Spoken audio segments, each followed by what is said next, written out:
La causa número uno de muerte, que tal vez te espere a ti y a mí, no es el cáncer, es el infarto de miocardio. Y la razón principal por la que se desarrolla es la aterosclerosis. Y cuando una persona escucha por primera vez la palabra aterosclerosis, normalmente se imagina a un hombre mayor, un montón de pastillas para la presión y un infarto en algún momento del futuro, pero la verdadera realidad en realidad es un poco diferente. Consiste en que la aterosclerosis no comienza a los 60 cuando el infarto ya ocurrió, sino a los 20, 25 años.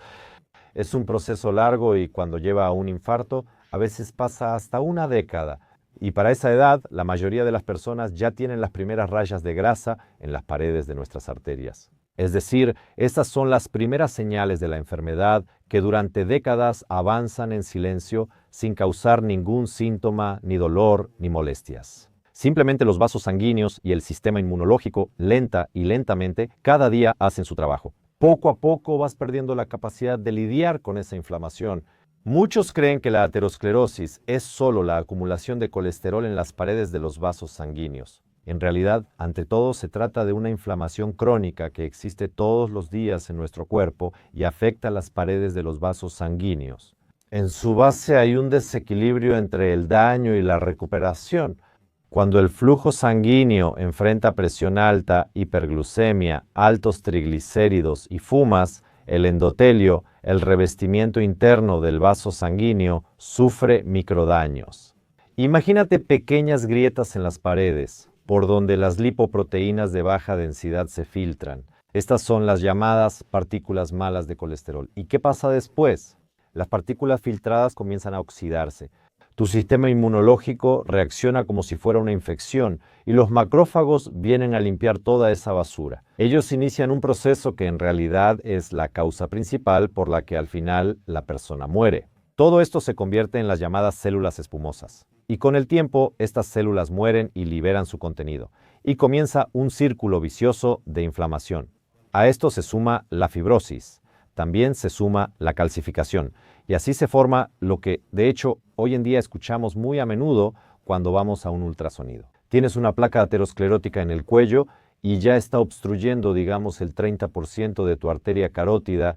Y todo esto sucede silenciosamente durante mucho tiempo y te enteras de esto por casualidad. Puedes correr, puedes entrenar, puedes sentirte perfectamente bien, incluso correr un maratón. Las muertes inesperadas de atletas sanos se explican porque todos tenían focos de inflamación crónica en sus arterias.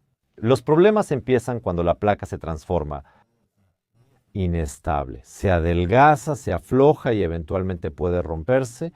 Las plaquetas son las que provocan la formación de coágulos, reaccionan instantáneamente a este daño y se forma un trombo. Y esto es exactamente lo que ocurre en las arterias coronarias, esas arterias que alimentan nuestro corazón. Son las arterias más importantes.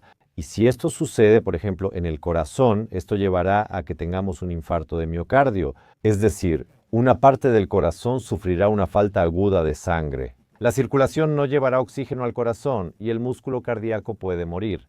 Y este dolor que sienten durante un infarto se explica precisamente porque una parte del corazón simplemente no recibe oxígeno. Si esto ocurre en la cabeza, será un derrame cerebral. Si esto ocurre en las piernas, habrá isquemia local en las piernas. Eso es lo menos grave. ¿Qué es lo más importante que debemos entender? Que la ruptura de la placa no ocurre simplemente porque se hizo grande, sino porque está inflamada. Como todos pensamos, lo importante no es el tamaño de la placa, sino la actividad inflamatoria. Por años, la medicina culpó al colesterol. Hubo toda una época de productos sin grasa. Yo viví esa época y todos decían que era precisamente la grasa en los alimentos la que causaba la aterosclerosis. Si no comías esa grasa, no tendrías aterosclerosis. Y al final, ¿qué pasó? La industria eliminó la grasa de los productos, pero no sabían bien. Y para devolverles el sabor, esa grasa fue reemplazada por carbohidratos. ¿Y qué pasó al final? Muchos carbohidratos, poca grasa. Por el contrario, aumentaron las personas con diabetes e infartos. La humanidad y los médicos, que decían evitar el colesterol, notaron que eliminar grasa de la dieta no resuelve el problema tan fácil. Y hoy por fin hemos comprendido y aceptado, incluso nosotros, la gente común, que el colesterol no es el rey principal en escena, es solo un pequeño participante en esta obra de teatro. En realidad, la causa es más profunda, ya que el peligro no es solo el nivel de colesterol, lo veo seguido en mi trabajo. Hay personas que tienen un nivel de colesterol muy alto, pero tienen vasos sanguíneos sanos. Y hay personas cuyo colesterol está en niveles normales, pero sus vasos sanguíneos están dañados. Lo peligroso no es solo el colesterol, sino la combinación de factores. Lo primero es la inflamación, lo segundo es la resistencia a la insulina, es decir, cuando empiezas a responder peor a la insulina y el cuerpo se ve obligado a producir más insulina. Es el estrés oxidativo, la falta de sueño, el estrés y la falta de actividad física. La hipodinamia es el principal mal de nuestro siglo, haciendo del colesterol un peligro para los vasos sanguíneos. La aterosclerosis no es una enfermedad del colesterol, sino del estilo de vida moderno. Si su médico solo le da estatinas, le dice que no coma colesterol y ahí termina. Eso es todo. Pero yo le aconsejaría y le recomendaría que busque una segunda opinión, porque al parecer la perspectiva de ese médico está un poco atrasada respecto a la de los especialistas modernos. Lo interesante es que el proceso del que estamos hablando comienza décadas antes del primer infarto. Y en estudios donde se realizaron autopsias a soldados jóvenes que murieron por otras causas, como esquirlas, la mitad de ellos tenía estrías grasas en la aorta. Yo también lo veo cuando pacientes jóvenes vienen a operarse de los riñones, hacemos una tomografía computarizada y en la tomografía siempre se ve la aorta, se ve muy bien y se ven estos depósitos, todas esas placas se ven muy claramente. Y le pregunto a la persona, ¿toma usted algún medicamento? ¿O sabe algo sobre la aterosclerosis? ¿O tiene alguna molestia? No tiene ninguna molestia, pero toda la aorta es como si hubieran hecho un molde de la aorta. Así es como se ve a veces. Por eso, cuando dije que usted puede tener esto sin saberlo, no busco asustarlo, es la verdad. Y muchas veces estos pacientes, incluso los que fallecieron por otras causas, ellos no se quejaban de tener algún problema, pero la inflamación seguía activa en su cuerpo. Esto convierte la prevención en un aspecto mucho más relevante que una simple recomendación. Es cuestión de nuestra longevidad y esperanza de vida, sobre todo para los hombres, que mueren antes por esto. Y saben que la mortalidad masculina es un gran problema. Nosotros morimos de 8 a 10 años antes que las mujeres. La mitad de los infartos en hombres ocurren porque desconocíamos problemas en los vasos sanguíneos. Ahora analizaremos los mecanismos en general. Cuando el nivel de glucosa o azúcar en la sangre está constantemente alto, las proteínas de las paredes de los vasos sanguíneos se glicolan, es decir, se pegan al azúcar, y estas proteínas modificadas se vuelven más frágiles. El endotelio pierde elasticidad y el sistema inmunológico los percibe como extraños y comienza un ataque, una inflamación. Esta inflamación la provocamos nosotros mismos. Si además la persona duerme poco, si tiene un nivel alto de la hormona del estrés, el cortisol, o si no hace ejercicio, si los vasos sanguíneos están en ese estado constantemente, el estrés crónico mantiene la presión arterial siempre alta, es decir, la presión sobre la pared aumenta aún más y se libera una gran cantidad de catecolaminas. El endotelio recibe microlesiones constantemente, las 24 horas del día, los 7 días de la semana, y además hay que sumarle que fumas.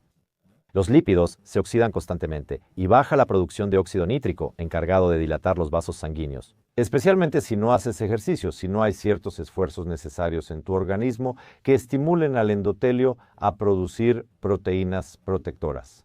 Los vasos sanguíneos empiezan a obstruirse. De hecho, los capilares terminales y marginales comienzan a desaparecer. Los primeros vasos sanguíneos afectados son, por ejemplo, los del pene. Por eso, muchas veces un hombre que consulta por disfunción eréctil ya presenta problemas en los vasos sanguíneos. Y ya después de 6 a 8 semanas de entrenamiento, por ejemplo, si empiezas a hacer ejercicio porque el médico te hizo un ultrasonido y te habló de las placas, aumentas la expresión de la sintasa endotelial de óxido nítrico, es decir, disminuye el nivel de proteína C reactiva, la inflamación baja y los vasos sanguíneos se vuelven más activos, más elásticos. O sea, por un lado, este proceso parece unilateral, pero en realidad se puede influir en él de manera bastante activa. Y lo mejor que puedes hacer es empezar a hacer ejercicio de manera activa. E incluso si el nivel de colesterol sigue siendo alto, el riesgo de complicaciones disminuye mucho porque la actividad inflamatoria de las placas se reduce. Nosotros no le tenemos miedo al colesterol, le tenemos miedo a la aterosclerosis, que asociamos con un nivel alto de colesterol, pero en realidad el principal mecanismo patogénico es la inflamación. Durante mucho tiempo también pensamos que la cantidad de colesterol que comías era la misma cantidad de colesterol que habría en tu sangre. En realidad no es así. La mayor parte del colesterol no depende de cuánto consumes. La dieta sí influye. A través de la bioquímica, Esto se explica, pero el 85% del colesterol lo sintetizas, no lo consumes, pero se puede influir en el nivel de colesterol malo, así como se puede influir en el nivel de colesterol bueno. Por eso los médicos a menudo les dicen que consuman ácidos grasos, omega 3, que coman los alimentos adecuados, que coman nueces, que coman almendras, que coman pescado rojo, porque todo esto les ayuda a combatir el colesterol malo y aumenta el nivel de colesterol bueno. Me gustan mucho las grasas monoinsaturadas. Eso es el aguacate, es el aceite de oliva, pero el exceso de grasas trans, como las papas fritas, y en ese aceite ya llevan friendo medio día. Eso no es beneficioso, lo que sí beneficia son frutas y verduras por sus polifenoles y antioxidantes. Bayas, granada, brócoli y espinaca ayudan a reducir la oxidación de lípidos. Y de hecho, muchos de ustedes piensan que deben alimentarse bien porque eso hará que se vean bien. En realidad la belleza debe ser de adentro hacia afuera, o sea, beauty inside out. Primero deben ser hermosos por dentro porque están sanos. Son hermenos los riñones, el hígado, los vasos pancreáticos. Y si todo eso por dentro es hermoso porque lo cuidan y se preocupan por ello, entonces la belleza siempre se reflejará en su cabello, en sus uñas, en su piel, en sus dientes, incluso en el olor de su aliento. Por eso, nuevamente, no importa la figura ni la belleza exterior. Esto es la prevención de la inflamación de los vasos sanguíneos para que un día por la mañana no sufran un infarto. No se debe demonizar el colesterol ni verlo como enemigo. Es una molécula neutral y esencial para todos.